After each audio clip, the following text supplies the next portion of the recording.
ብዙ ጎብኚና ጠያቂ የሌላቸው እኚህ አዛውንት በ90 ዓመታቸው ላይ ቤታቸውን ለመሸጥ ፈልገው ገዢ ሲያጠያይቁ ከአንድ ጠበቃ ጋር ተገናኙ።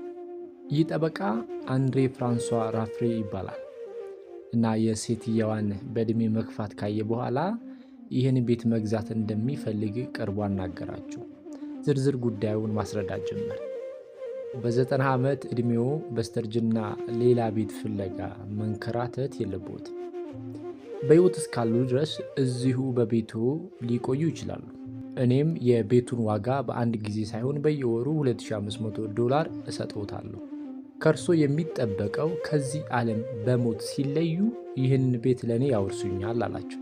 የ90 ዓመቷ አዛውንት ጄን ካልመንት በሐሳቡ ተስማምተው ሰውየው ከቤት ዋጋ ላይ በወር $2500 ሲሰጣቸው በምትኩ ደግሞ ቤቱን ሊያወርሱት ተስማምተው ፈረሙ።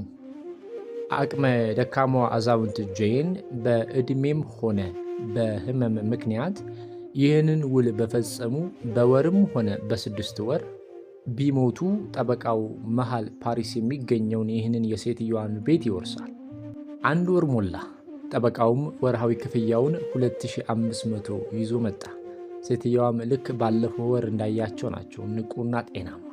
እንዲህ እያለ ለ6 ወራት እየተመላለሰ ብሩን ሰጣቸው።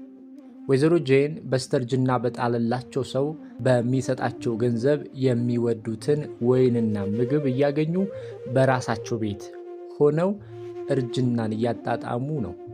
በዚህ ሁኔታ ዓመት አለፈ። 2 ዓመት። ሰውየው በየወሩ እየመጣ ክፍያውን መስጠቱን አላቆመም። የሴትየዋን መድከምና በዕድሜ መግፋት ግምት ውስጥ በማስገባት በቅርብ ሞተው ቤቱን አገኛለሁ ብሎ ያሰበው ጠበቃ እንዳሰበው ሳይሆን በየወሩ እየከፈለ 5 ዓመት ሆነ።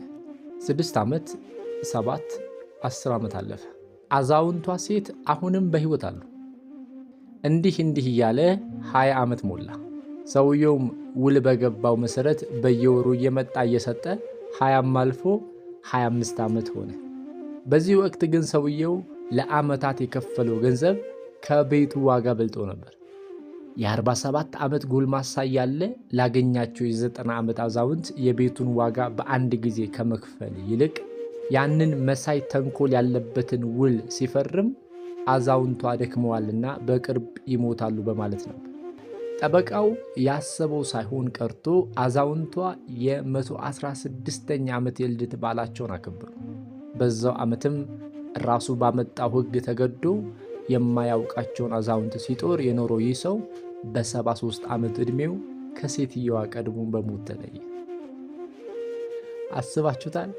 የሞታችሁን ቀን የሚቆርጥ ጠላታችሁ ቀለባችሁን ሲሰፍር፣ ወጥመድ ያዘጋጀላችሁ ሰው የእናንተ ቀለብ አቅራቢ ሆኖ ሲቀር። ወዳጄ የሰውን ንብረት አትመኝ፣ በማንም ላይ ብልጥ አትሁን። ከአንተ በላይ ጠቢብና ብልጥ እግዚአብሔር አለ። በተረጋገጠ የልደት ሰርተፊኬት የዓለማችን የረጅም ዕድሜ ባለቤት የሆኑት ወይዘሮ ጄን ካልመንት ከዚህ ሁሉ በኋላ ለተጨማሪ 6 ዓመት በሕይወት ኖረው በ122 ዓመታቸው በ1997 ነበር ከዚህ ዓለም በሞት የተለዩት።